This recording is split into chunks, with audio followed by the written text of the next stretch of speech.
Hello? Anybody here? What's going on, YouTube? First off, I want to thank you for joining today as we continue to pay tribute to a classic horror film each week throughout the entire month of October 2018. Thus far, this will be our fourth film review, but I'm going to be honest with you, originally I was not planning to review this particular film today. However, due to an event that happened this weekend, things have changed. I was fortunate enough to meet the legendary Miss Adrienne Barbeau. Sweet Jesus. And I gotta tell you, what an awesome experience that was. We talked forever. Such a nice lady. She signed some of my Blu-rays for me. It was an unbelievable experience, and I want to thank you, Miss Barbeau, for making that happen. Awesome, awesome lady. So having met her, I decided, what the hell? Why not review her very first feature film, John Carpenter's The Fog. This is John Carpenter's follow-up to his masterpiece, Halloween. And he essentially brings back his same crew that he used on Halloween. You've got Deborah Hill, Dean Cundy, Tommy Lee Wallace, just to name a few. You even got Jamie Lee Curtis in a role in this film.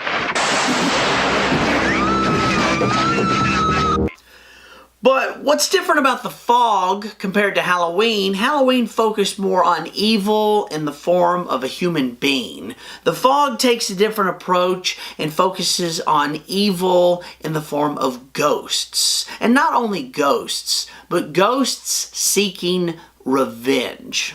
Now, the idea for this movie was born overseas at Stonehenge. Deborah Hill explained that she and John Carpenter were over there, and they're visiting the site, and they look off into the distance, and there's this eerie, creepy fog that appeared. And she said, John turned to me and said, I wonder what's in that fog. And there, the idea for this movie was born. They said, we want to do a ghost story. And much like Halloween, this is not a very gory or bloody film. It doesn't rely on any of that crap to scare you. And boys and girls, pay attention. This film is real movie making. There's no CGI, there's no special effects. Everything is practical effects, camera angles, characters, music, and so forth. It's real movie making. This is an art. Even the fog itself is a character. So if you want an old school horror film, then this is your baby right here. So let's talk about the plot of the movie. As I said, it is a revenge ghost story essentially. And like all great ghost stories, this film starts off in classic ghost story form. A campfire. And surrounding that campfire are a bunch of young children. And then you have Mr. John Houseman telling them a ghost story. An event that took place 100 years ago on the 21st of April. And it's about a ship named the Elizabeth Dane that crashed just off the shores of Antonio Bay, where these kids reside. And when John Houseman finishes telling the story, it becomes midnight. And between the hours of midnight and 1 a.m. throughout the town of Antonio Bay, weird paranormal activity begins to happen. And we meet Father Malone, played by Hal Halbrook. He's in his church, sipping his wine, and he uncovers a journal. And this turns out to be his grandfather's journal. His grandfather was one of the 6 founding members of the town of Antonio Bay. And as Father Malone begins to read this journal, he learns that 100 years ago to the day, his grandfather, along with the other 5 founding fathers of Antonio Bay, they met between the hour of midnight and 1 a.m. to plan an act of evil.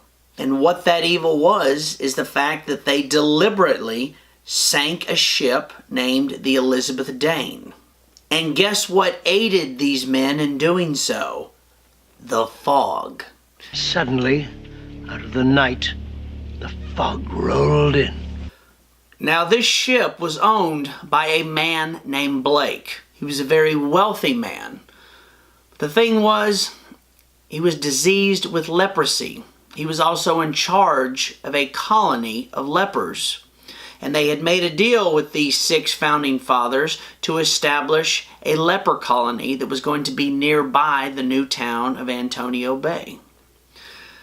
6 founding fathers then decided that's not what they wanted. So they went out and caused the death of this entire leper colony. And to make things even a little more evil, the 6 founding fathers took the gold from the sunken ship and they used it to build this church and they used it to build this town. And so having learned all this, Father Malone makes it very clear he cannot have any part in the celebration of Antonio Bay's 100th birthday. He very clearly states, we are honoring murderers. We are honoring evil. And he says it's only a matter of time before Blake and his people return to get their revenge.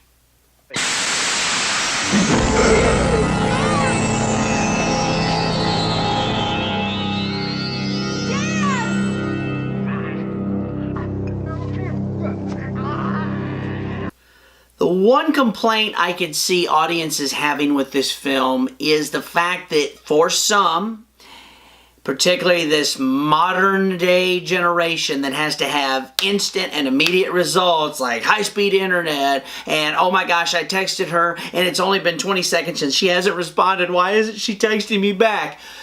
Relax, take a deep breath. This film builds and builds, and once it gets going, it is well worth the reward. And a great example of that is when the fog first appears.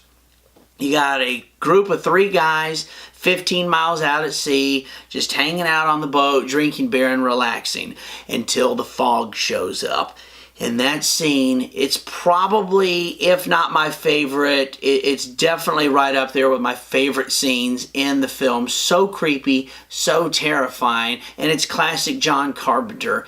And I love how he uses the suspense and the tension, and you don't really see the bad guys. You just see this black outline, and you know they're a threat.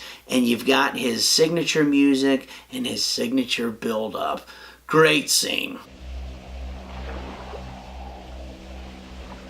Who is that? And this scene, pretty much like the rest of the scary scenes throughout the film, they rely on that tension and that build-up and not showing too much of the monsters. You kind of see them, but you kind of don't. You can't make it out, but it's so eerie, it's so creepy how they appear in the fog and how they go about their killing and destruction. And Carpenter's music, of course, always takes it to a new level. So if you haven't seen this film, then I highly encourage you to go do so. And if you have seen the film, go back and check it out again. You want old school, you want classic horror and real movie making, this is the film, boys and girls. I'm going to rate this an 8 out of 10. I don't consider it one of John Carpenter's absolute best, but it is certainly worthy of a classic horror tribute. And that's going to bring this to a close. Thank you so much, guys. Hopefully you have enjoyed this. If you haven't subscribed, please consider doing so. Like the video and leave me some comments so I know your thoughts. We will be back once again for our final October 2018 Classic Horror Tribute. Until then, stay away from the fog. There's a fog bank out there.